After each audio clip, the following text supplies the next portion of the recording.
1754 yılı Londra'dayız.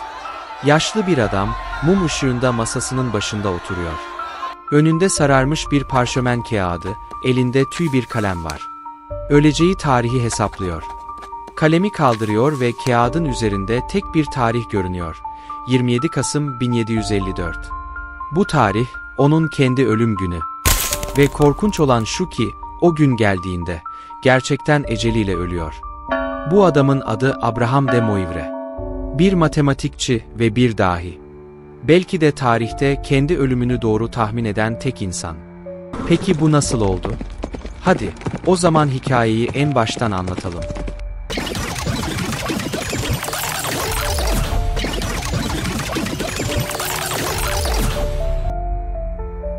...26 Mayıs 1667. Fransa'nın Vitry-le-Francois kasabasında bir çocuk dünyaya gelir. Adı Abraham'dır. Çocuk yaşta matematiğe ilgi duymaya başlar. Sayılar, geometrik şekiller, mantık oyunları. Onun için bunlar bir eğlence değil, bir yaşam biçimidir. Fakat Abraham'ın yaşadığı zamanda dünya, bilimden çok, din ve politik mücadelelerle şekillenmektedir. Abraham, Protestan bir ailenin çocuğuydu. O dönemde Fransa'da Katolik inancı hakimdi. 1685'te Kral 14. Louis, Nantes fermanını kaldırdı ve Protestanlara yönelik baskılar başladı. Kiliseler kapatıldı, ibadet yasaklandı, binlerce kişi hapse atıldı. Genç Abraham'ın önünde iki seçenek vardı. Ya inancını terk edecek ya da ülkesini. O, özgürlüğü seçti. Gecenin karanlığında gizlice Fransa'dan ayrıldı. İngiltere'ye doğru yola çıktı. İngiltere'ye vardığında cebinde neredeyse hiç parası yoktu. Barınmak için ucuz otel odalarında kaldı. Hayatta kalmak için matematik, mantık ve geometri üzerine özel dersler verdi. Londra'nın ünlü kahvehaneleri, bilim insanlarının toplandığı yerlerdi. İşte burada Abraham, hayatını değiştirecek tanışmalar yaşadı. Bir gün, bu kahvehanelerin birinde dönemin iki büyük ismiyle tanıştı. Isaac Newton ve Edmond Halley.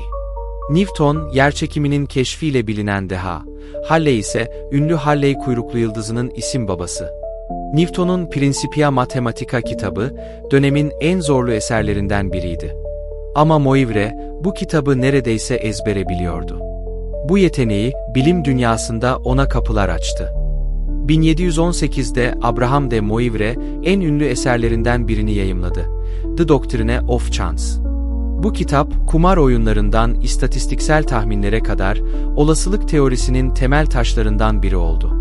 Ama onu matematik tarihine geçiren şey, bugün de kullandığımız bir formüldü. De Moivre formülü. Bu formül, karmaşık sayıların kuvvetlerini hesaplamada devrim yarattı. Mühendislikten fiziğe, bilgisayar bilimlerinden dalga teorisine kadar onlarca alanda sürekli kullanılmaktadır. Fakat Moivre'yi asıl ilginç kılan bilimsel başarıları kadar kendi ölümüyle ilgili yaptığı tahmindir. Yaşlılık yıllarında uyku süresinin her geçen gün biraz daha uzadığını fark etti. Her gün tam olarak 15 dakika fazladan uyuyordu. Oturdu, hesap yaptı. Eğer bu artış böyle devam ederse, bir gün uyku süresi tam 24 saate ulaşacaktı. Ve o gün, belki de uyanamayacaktı. Hesaplarına göre bu tarih, 27 Kasım 1754'tü. O gün geldiğinde, yani 27 Kasım 1754'te Moivre yatağına yattı ve bir daha hiç uyanmadı. Moivre'nin hikayesi, matematiğin sadece sayılarla değil, hayatın kendisiyle de ilgili olduğunu gösteriyor. Olasılık teorisi, istatistik ve matematiksel analizdeki katkıları, bugün bile modern bilimin temel taşları arasında yerini almaktadır. Ve onun hayatı bize şunu hatırlatıyor. Bazen sayılar sadece dünyayı değil, belki de kaderimizi de anlatır. Peki ya sizce? Abraham de Moivre'nin ölümü, yalnızca bir tesadüf müydü? Yoksa gerçekten, kendi sonunu önceden bilen bir adam mıydı?